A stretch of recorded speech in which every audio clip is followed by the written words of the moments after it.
Benedici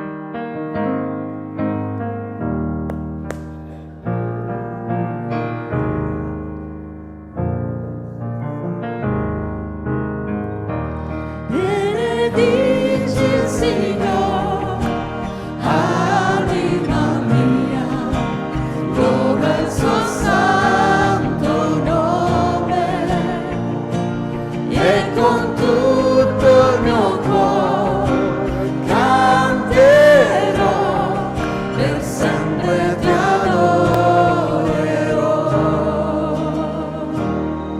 Il sole sorge su un nuovo giorno, è il tempo di cantare a te. Non so cosa accadrà, non so quello che mi aspetta, ma canterò finché la notte arriverà. Benedici il Signore, anima mia, loda il suo santo nome, e con tutto il mio cuore canterò, per sempre ti adorerò. Sei lento all'ira e sei ricco in grazia, grande Dio e già segno che la tua bontà io resterò a cantare. Mille ragioni ancora troverò. Benedici il Signore, anima mia, loda il suo santo nome, e con tutto il mio cuore canterò, per sempre ti adorerò. Il giorno in cui non avrò più forze e il tempo mio qua giù finirà, la mia anima continuerà a laudarti per 1000 anni e per l'eternità.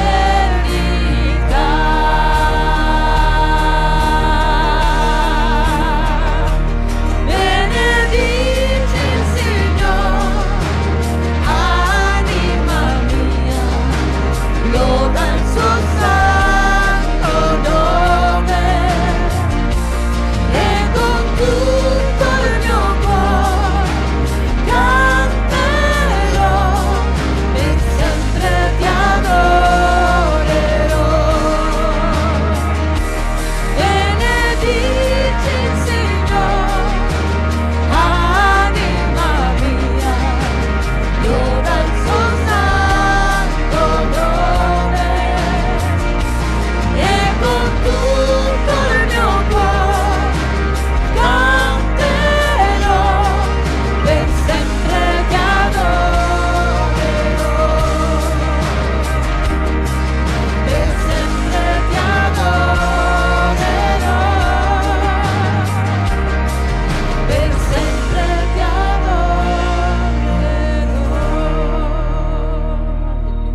mia salvezza in te, e me trionferà. Chi temerò? Chi temerò? Io so chi mi difende e avanza insieme a me. L'armata del mio Dio è sempre accanto a me. Colui che in eterno migliore amico egli è. L'armata del mio Dio è sempre accanto a me. Nessun'arma contro me potrà resistere a te. Ricorderò le promesse tue, sei fedele, sei fedele. Nessun'arma contro me potrà resistere a te. Ricorderò le promesse tue, sei fedele, sei fedele, sei fedele.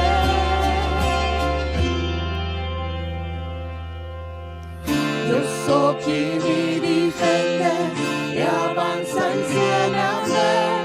L'armata del mio Dio è sempre accanto a me. Colui che in eterno migliore amico egli è. L'armata del mio Dio è sempre accanto a me. Io so chi mi difende e avanza insieme a me. L'armata del mio Dio è sempre accanto a me.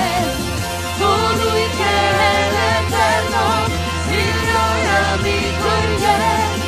L'armata del mio Dio è sempre accanto a me.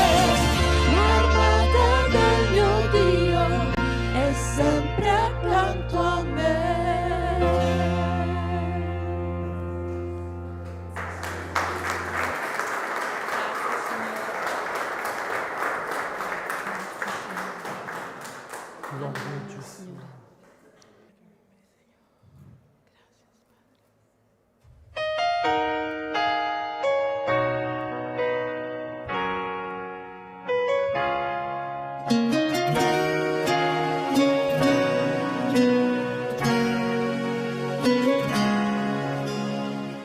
Nessuno è come te, nessun altro sa capire il mio cuore. Se cercassi per l'eternità non troverei uno come te. Nessuno è come te, nessun altro sa capire il mio cuore. Se cercassi per l'eternità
cosa predicare questa mattina? È stata una lotta tutta la notte, ma non devo mai essere coinvolto quando predico delle situazioni che magari sto vivendo o stiamo vivendo come Chiesa. Credetemi, non ho mai predicato, il Signore mi è per testimone, qualcosa riguardo alle situazioni, alle circostanze. No, lascio sempre che lo Spirito Santo parli al mio cuore per la Chiesa, messaggio alla Chiesa, mai per quello scopo, per quella situazione, per quella circostanza, perché non va bene, piuttosto gli parlo personalmente. Magari gli faccio una predica personalmente, ma non ho mai predicato. Però voglio ringraziare il Signore perché voglio farvi, questa mattina noi ci accosteremo alla Santa Cena e durante la settimana è già venuto fuori il tema della predicazione. Dice, pastore, ma cosa predichi? La pressa e le 3 estrazioni. Vi parlerò di questo argomento, della pressa e delle 3 estrazioni. E durante la settimana il fratello Palmiro ci ha portato lo studio, il secondo studio, che è su Maria.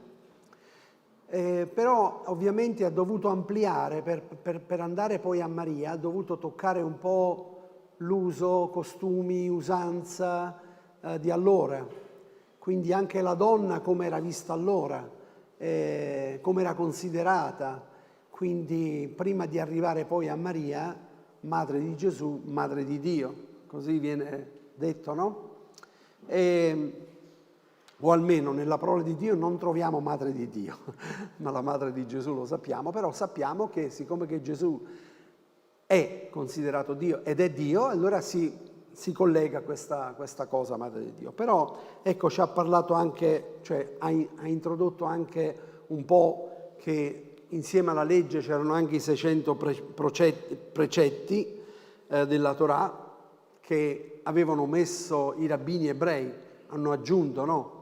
È un po' come la Chiesa cattolica che oltre alla parola di Dio ha aggiunto le dottrine cattoliche, no?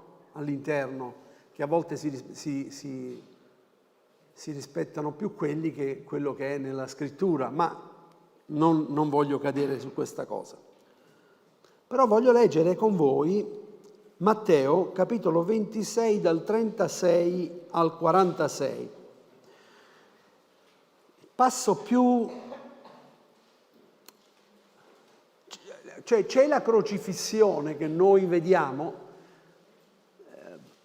c'è tanti auguri tesoro, tanti auguri, che Dio ti benedica tanto. Ecco. Ah, Davide, sì, tanti auguri, Dio vi benedica.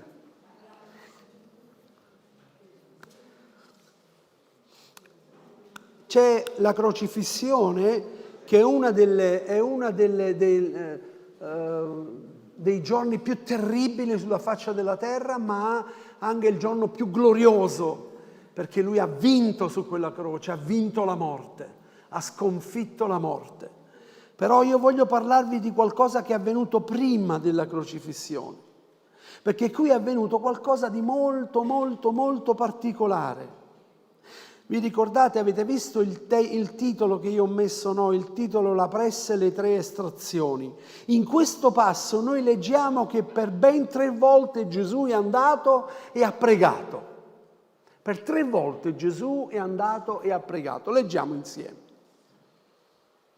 Allora Gesù andò con loro in un potere chiamato Getsemani e disse ai discepoli: sedete qui finché io sia andato là e abbia pregato.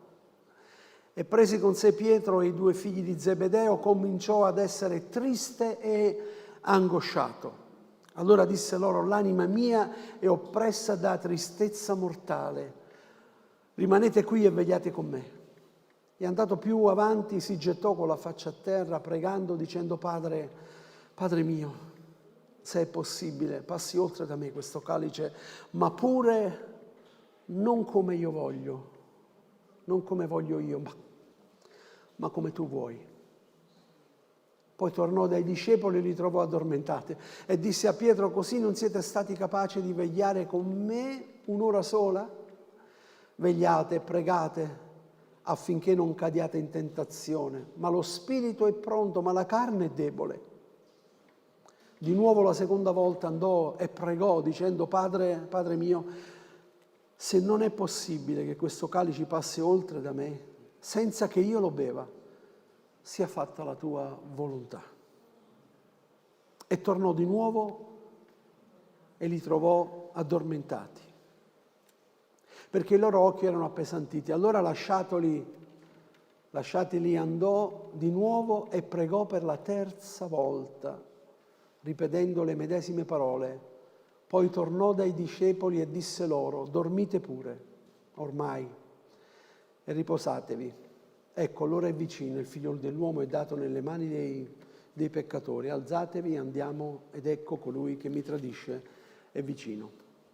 Non ci viene rivelato, oltre a quello che abbiamo letto, questa affermazione che lui fa: Padre, se ti è possibile, passa da me questo calice. Non ci viene rivelato, ma possiamo immaginare quello che è successo.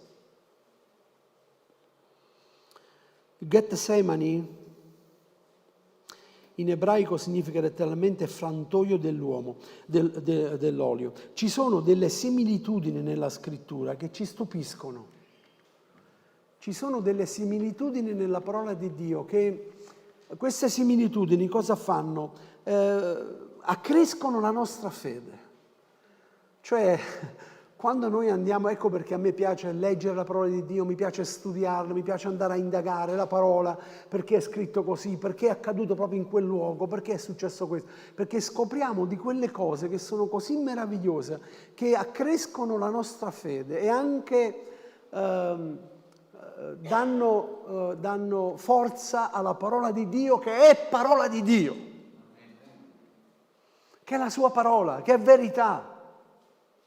Cielo e terra passeranno, ma la mia parola non passerà mai. La sua parola è verità.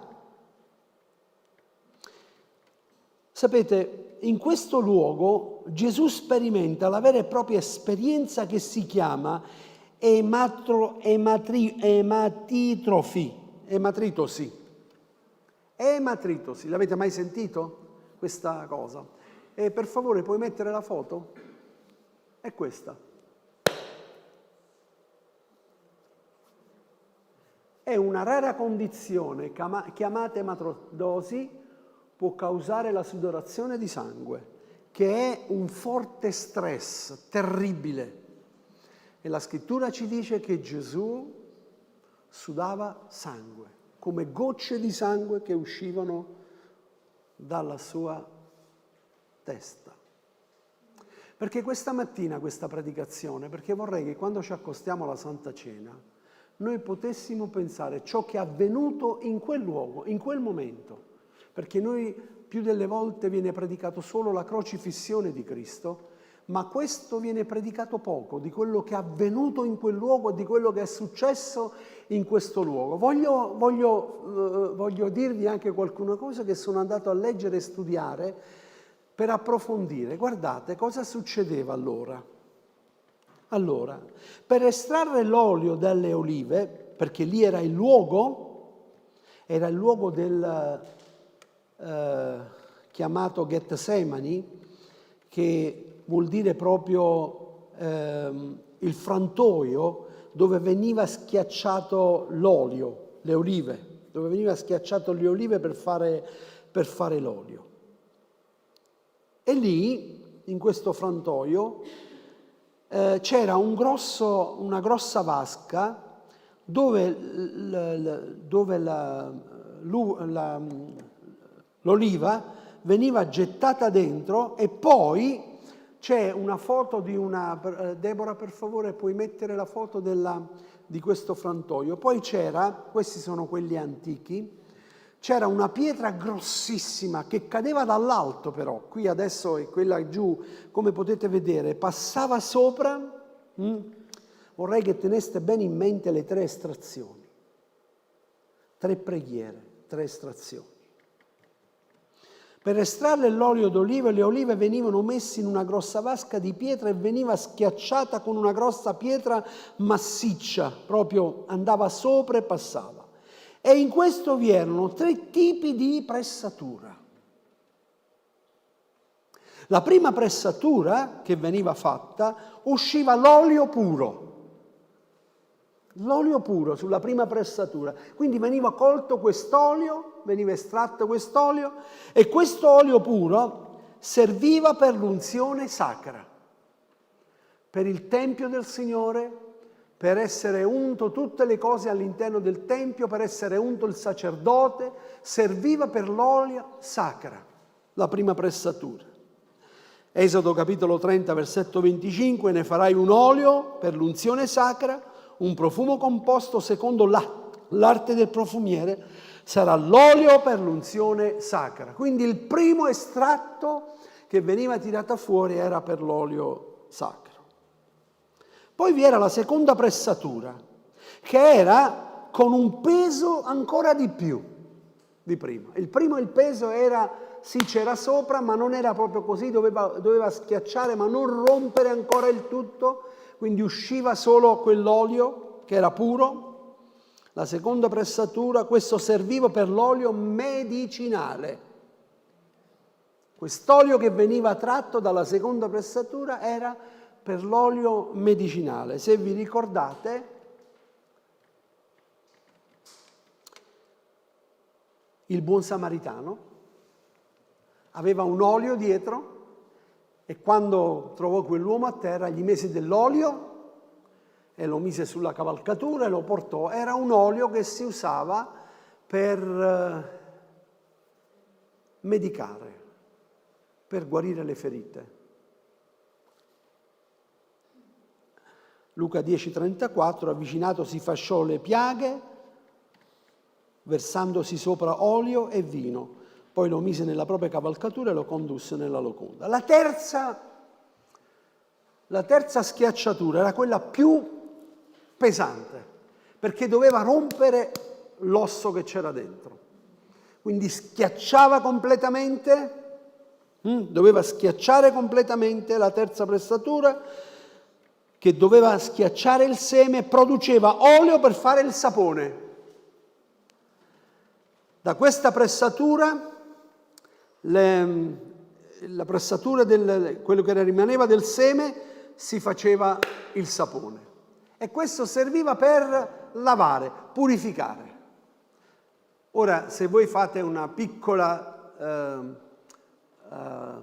salto nell'Antico Testamento, potete vedere quanto era importante la pulizia, perché c'erano determinate malattie che venivano causate proprio dalla sporcizia. Addirittura la muffa in casa, il sacerdote diceva che dovevano uscire fuori, pulire, perché quello portava ad una malattia. Così anche il sapone era molto importante. E adesso io voglio parlarvi della similitudine delle 3 preghiere nell'orto del Getsemani. La prima preghiera dell'olio che esce, che è uscito quando Gesù è stato a pregare, la prima preghiera è stata quello, abbiamo visto, che doveva uscire olio puro. La prima cosa che il Signore ha fatto in quella preghiera ha fatto sì che lo Spirito Santo, l'olio puro, fosse stato dato alla Chiesa, mandato sulla Chiesa. Gesù prega in quell'occasione, o meglio, ho fatto questa considerazione, quest'olio puro che usciva prima lì in quel luogo, perché è un caso che lui si trova in questo orto particolare, è un caso, non poteva trovarsi in alto monte, non poteva trovarsi sull'Alto Solai, non poteva trovarsi in montagna, no, si trova in quella situazione perché sicuramente se noi approfondiamo la conoscenza biblica, andiamo ad indagare e scopriamo queste grandi realtà che edificano la nostra vita, che ci fanno comprendere che Gesù è stato come quell'olivo che è stato schiacciato e in 3 volte che che lui è andato a pregare, in queste vediamo 3 occasioni particolari, 3 preghiere particolari dove l'unzione è scesa sulla Chiesa, e quindi la prima cosa che lui ha fatto è stato quello di dare Padre, perché lui dice io vi manderò, perché dice io me ne andrò al Padre e vi manderò lo Spirito Santo. È lui che ha mandato lo Spirito Santo sulla Chiesa. È lui che lo manda. Eppure io vi dico in verità, è utile per voi che io me ne vada, Giovanni 16,7, perché se non me ne vado non verrà a voi il Consolatore, ma me ne vado e ve lo manderò. Quella preghiera ha iniziato a costruire, a prendere questa forma. Signore, ecco quello che io desidero, io sto dando la mia vita, sto per dare la mia vita, ma lo Spirito Santo deve avvolgere la Chiesa, i miei figli, coloro che hanno creduto in me. Primo olio. Il secondo olio per guarire le nostre infermità. Era un olio medicinale. Era un olio medicinale. Prima Pietro 2,24 ci dice: egli ha portato i nostri peccati nel suo corpo, sul legno della croce, affinché morti al peccato vivessimo per la giustizia, e mediando le sue lividure noi abbiamo avuto guarigione. C'è anche la guarigione fisica. E questa mattina io vorrei chiedervi: quanti siete stati guariti dal Signore? Quanti avete avuto quest'olio meraviglioso sulle vostre vite? Un olio che il Signore ci ha detto in Giacomo, quando l'ammalato viene, cosa dice? Chiami gli anziani della Chiesa ed essi, ungendolo d'olio, e l'olio della fede salverà, la preghiera della fede salverà il malato. Questo secondo olio, Gesù è tornato di nuovo a pregare, e c'è stato questa, la prima, l'unzione dello Spirito Santo sulla Chiesa, la seconda l'olio di guarigione, e il terzo olio che noi vediamo qui, olio che pulisce le nostre sporcizie. Il sapone si faceva, il sapone. Gesù dice in Matteo 23,2: fariseo cieco, pulisci prima l'interno del bicchiere e del piatto, affinché anche l'esterno diventa pulito. Il sangue di Gesù ci purifica da ogni macchia di peccato. Quel sapone, noi lo usiamo, il sapone, per lavarci, per pulirci, perché anche la nostra immagine, ascoltate bene quello che vi sto dicendo, anche la nostra immagine deve riflettere l'immagine di Cristo.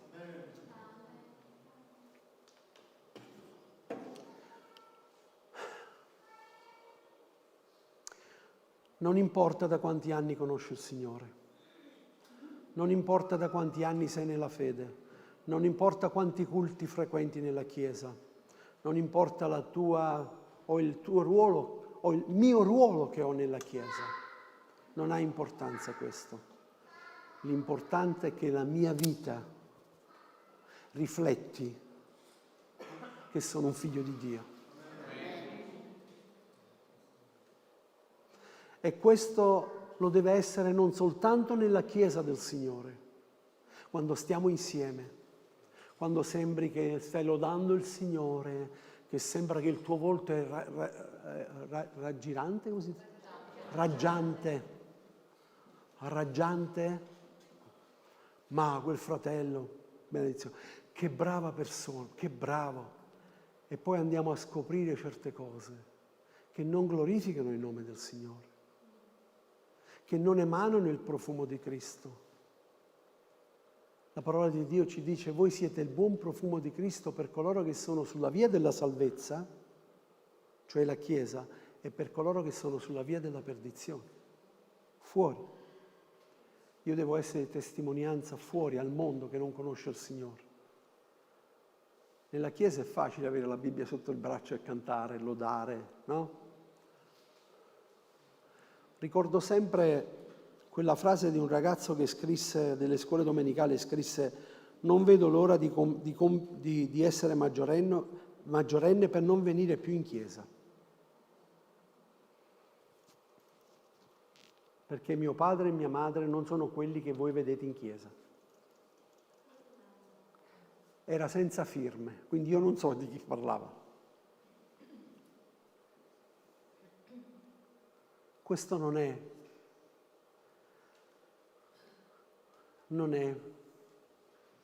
essere un figlio di Dio. Siete d'accordo con me? Ma siccome che Gesù ha pregato e Gesù ha compiuto un'opera meravigliosa, in quella circostanza Gesù ha già compiuto ogni cosa.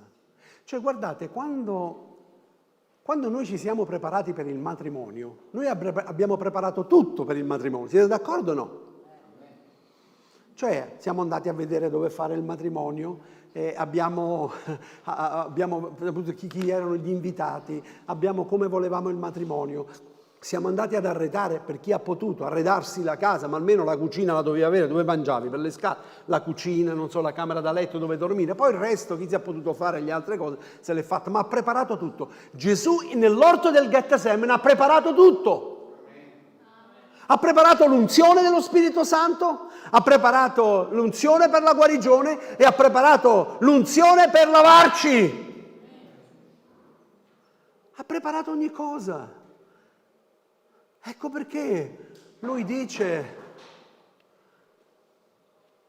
e prega, io sono venuto affinché voi abbiate vita e vita ad esuberanza.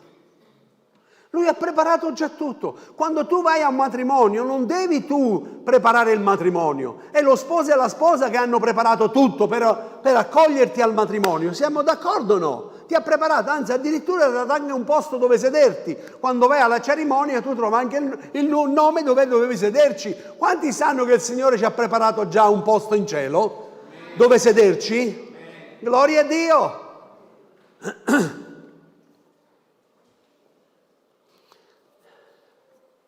Dopo Gesù in Isaia capitolo 53 versetto 5 dice: egli è stato trafitto a causa delle nostre trasgressioni, stroncato a causa delle nostre iniquità. Il castigo per cui abbiamo pace è caduto su di lui e mediante le sue lividure noi siamo stati guariti. Quest'opera meravigliosa, in quella sofferenza, in quell'orto del Getsemani è avvenuto tutto ciò e si è completato sulla croce. Qualcuno gli aveva detto: scendi giù dalla croce, ma lui è rimasto su quella croce, è rimasto per te e per me su quella croce, e la cosa non è ancora finita, perché lui verrà a rapire la sua Chiesa e andremo. Proprio in settimana abbiamo parlato un po' della storia di Maria, no? Che ma era sposata prima di avere Gesù, non era sposato. Abbiamo trattato questo argomento insieme, è stata una bella discussione. Abbiamo detto: noi siamo già la sposa di Cristo, o no? La Chiesa è la sposa di Cristo. Un giorno ci saranno le nozze dell'agnello, ma noi siamo già la sposa di Cristo. Dopo l'ultima cena, Gesù fece la preghiera sacerdotale. Andò a cena, mangiò con i suoi. Non ci sono molte preghiere nella scrittura, ma di Gesù nel Nuovo Testamento. Ma questa la vogliamo leggere però, prima di accostarci alla Santa Cena. La vogliamo leggere. Giovanni 17. Queste cose disse Gesù. Poi alzato gli occhi al cielo disse: Padre, l'ora è venuta, glorifica il tuo Figlio, affinché anche il tuo Figlio glorifichi te. Poiché tu gli hai dato potere sopra ogni carne, affinché gli dia vita eterna a tutti coloro che tu gli hai dato. Dio ti ha dato la vita eterna.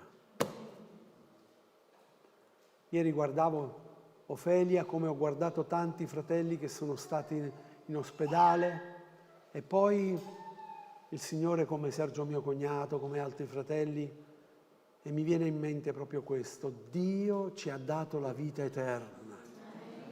La vita non finisce qui, anzi, è cosa di gran momento agli occhi dell'Eterno la dipartita dei suoi figli.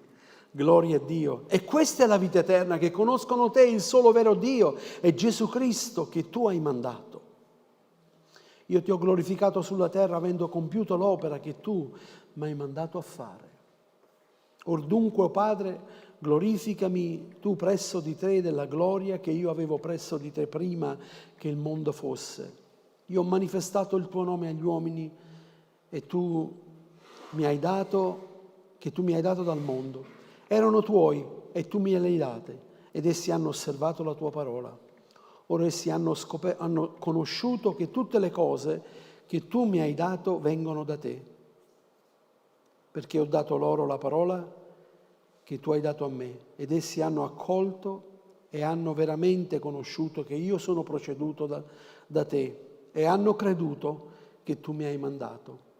Io prego per loro, non prego per il mondo, ma per coloro che tu mi hai dato, perché sono tuoi. E tutte le cose mie sono tue e le cose tue sono mie e io sono glorificato in loro.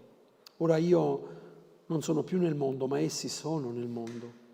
E io vengo a te, Padre, Padre Santo, conservali nel tuo amore, quelli che tu hai dato affinché siano uno come noi.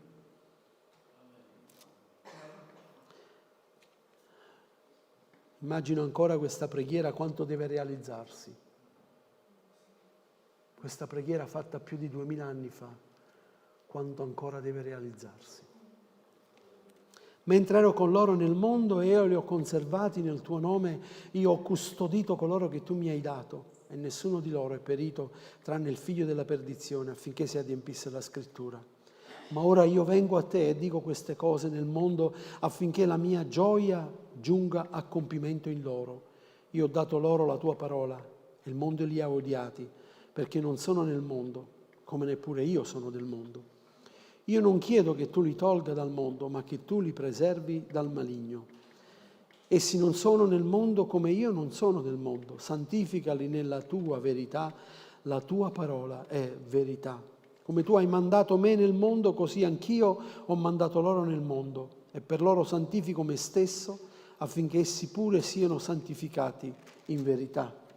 Ora io non prego solo per questi, ma anche per quelli che credono in me per mezzo della loro parola. Cioè, il Signore ha pregato anche per te e per me, che siamo venuti dopo di loro. Affinché siano tutti uno, come tu, o Padre, sei in me e io in te, siano anch'essi uno in noi, affinché il mondo creda che tu mi hai mandato. E io ho dato loro la gloria che tu mi hai dato, affinché siano uno come noi siamo uno. Io sono in loro e tu in me, affinché siano perfetti nell'unità, affinché il mondo conosca che tu mi hai mandato e che li hai amati come hai amato me. Padre, io voglio che dove sono io siano con me anche coloro che tu mi hai dati, affinché vedano la mia gloria che tu mi hai dato. Guardate, questa non è una richiesta di preghiera. Qui lui non sta dicendo, Padre, io desidero, voglio che tu... Questa è un'affermazione. Signore, io voglio che dove sono io siano anche coloro che tu mi hai dato. È un'affermazione. Prima della fondazione del mondo. Padre giusto, il mondo ti ha conosciuto, il mondo non ti ha conosciuto, ma io ti ho conosciuto e costoro che hanno conosciuto che tu mi hai mandato. E io ho dato loro da conoscere il mio nome e lo farò conoscere ancora, affinché l'amore del quale tu mi hai amato sia in loro e io in loro. Gloria a Dio. L'Apostolo Paolo, e concludo, Colossesi capitolo 2, versetto 10-14.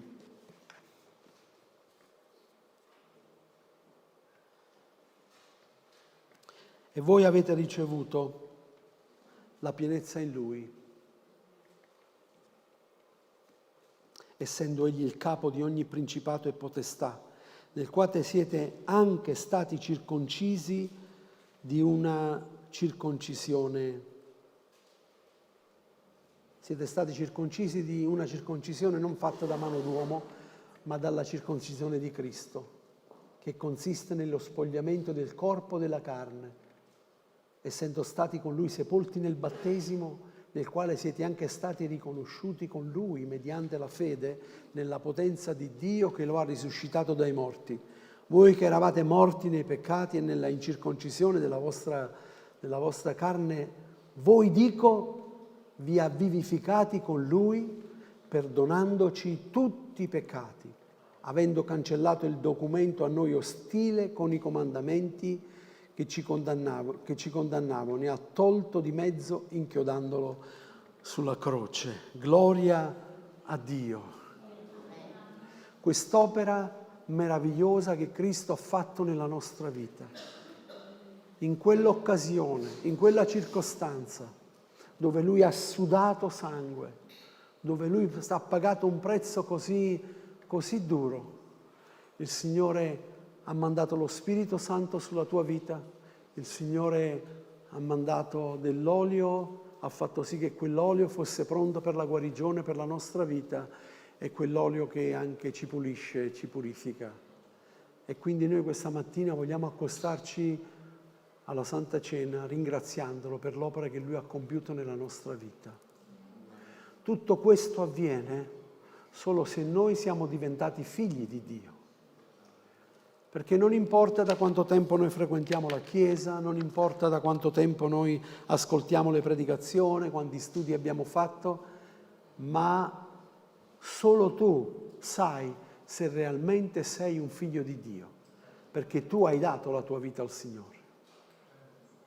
Perché tu hai detto, Signore, io desidero che tu prendi la mia vita nelle tue mani e che il sangue del tuo figlio Gesù mi purifichi da ogni macchia di peccato e che io desidero diventare un tuo figliuolo e camminare nelle tue vie. E Signore, desidero servirti come a te piace. Questo è quello che noi dobbiamo dire al Signore. Signore, aiutami a fare la tua volontà e fa che la mia vita possa profumare di quel profumo che tu quando eri sulla terra hai emanato. Abbiamo letto, io non sono più nel mondo, ma loro adesso sono nel mondo. E quindi Gesù ha detto, voi siete la luce del mondo e il sale della terra. E quindi dobbiamo testimoniare. Guardate, questo passo dice anche, se voi vi ricordate, dice che se il sale diviene insipido, con cosa lo si salerà più? Non è buono a nulla se non ad essere calpestato dagli uomini. E questa è la più cattiva testimonianza che noi possiamo dare agli altri, di dire, sai, io sono evangelico. E quello ti dice, che differenza c'è tra noi cristiani? Avete mai sentito questo? Sì. Tra noi cristiani e voi evangelici, perché già fanno una differenza tra il cristiano cattolico e l'evangelico. Tra noi cristiani e l'evangelico. Facciamo sì che questa domanda non ce la pongano, ma che vedano la nostra vita che parla di Cristo. Che la mia vita parla di Gesù. E che io non scendo a compromessi con il peccato. E che io non dico, sì, va tutto bene, non ti preoccupare, continua così. Io sono chiamato in qualità di pastore, di servo di Dio, da dirti le cose come stanno. Se tu le prendi e le accetti con tutto il tuo cuore e lasci che lo Spirito Santo operi nella tua vita, e allora io mi sentirò anche davanti a Dio di aver detto le cose, perché il mio desiderio è quello di vederti in cielo, insieme con me. E questo vale anche per voi. Se voi vedete il pastore della Chiesa o chiunque ha una responsabilità nella Chiesa che non è di buona testimonianza o che magari faccia qualcosa che non sta glorificando il nome del Signore, avete tutto il diritto di dirlo. Lo devo ripetere questo? Avete tutto il diritto di dire, perché siamo tutti sulla stessa barca, tutti. E anche il sottoscritto sbaglia, non sono perfetto. Anzi, la scrittura ci dice, guai a te, che vuoi insegnare agli altri, e proprio tu, in quella situazione, stai venendo meno. Le lettere che vengono scritte all'Apocalisse vengono scritte all'angelo della Chiesa. Scrivi queste cose e il Signore dice, se non ti ravvedi, io ti toglierò il candelabro, perché la Chiesa è il candelabro e la Chiesa è di Gesù Cristo, non è del pastore, è sua. Ravvediti e fai le opere di prima che ti ho chiamato a fare. Signore, aiutaci ad esserti fedeli. Amen.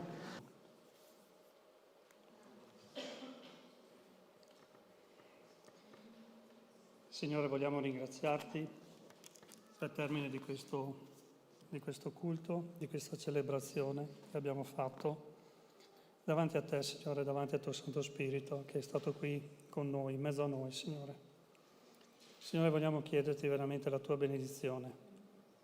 Non vogliamo dimenticarci di chi soffre, Signore, di Ofelia e della sua famiglia in modo particolare, ma di quanti si affidano alle nostre preghiere, Signore. Come Chiesa siamo uno in te e vogliamo, Signore, ringraziarti per questa unità che l'hai tu costituita. Vuoi tu benedire il nostro ritorno a casa, Signore, per quanti che abbiamo familiari che non ti conoscono. Signore, fa che possano aprire i loro occhi davanti a te, che possano riconoscerti, Gesù.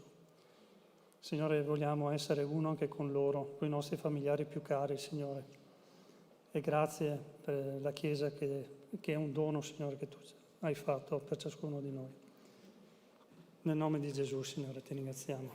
Amen. Amen. Volevo dirvi che prima non ho avuto tempo, fratelli e sorelle, volevo semplicemente ringraziare il Signore, perché proprio in questo mese ho fatto 40 anni con il Signore. Il Signore mi ha chiamato giusto 40 anni fa. E volevo semplicemente ringraziare il Signore per come mi ha guidato in tutto questo periodo, come è stato un sostegno per la mia famiglia e confido che continuerà ad esserlo. Il Signore vi benedica, fratelli. Buona domenica.